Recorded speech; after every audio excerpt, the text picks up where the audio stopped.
চলো আজকে তোমাদের সঙ্গে শেয়ার করা যাক আমি কিভাবে টমেটোমের চাটনি বানিয়েছিলাম কাজু কিশমিশ দিয়ে। তো সেটাই তোমাদের সঙ্গে শেয়ার করব। আর আমি জানি যে তোমরা সকলেই হয়তো চাটনি বানাতে পারো, বাট আমি আজকে বানিয়েছিলাম তো ভাবলাম তোমাদের সঙ্গে রেসিপিটা কেননা শেয়ার করা যাক, কারণ আমি সব কিছুই তোমাদের সঙ্গে শেয়ার করি, তো ভাবলাম এটাও শেয়ার করা যাক।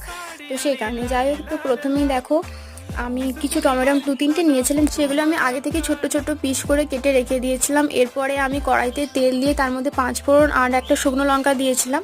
আর তারপর আমি টমেটোগুলো দিয়ে দিয়েছিলাম, আর এরপরে নুন দিয়ে ভালো করে টমেটোগুলো নেড়ে নিয়েছিলাম যাতে টমেটোগুলো একদম নরম হয়ে যায়।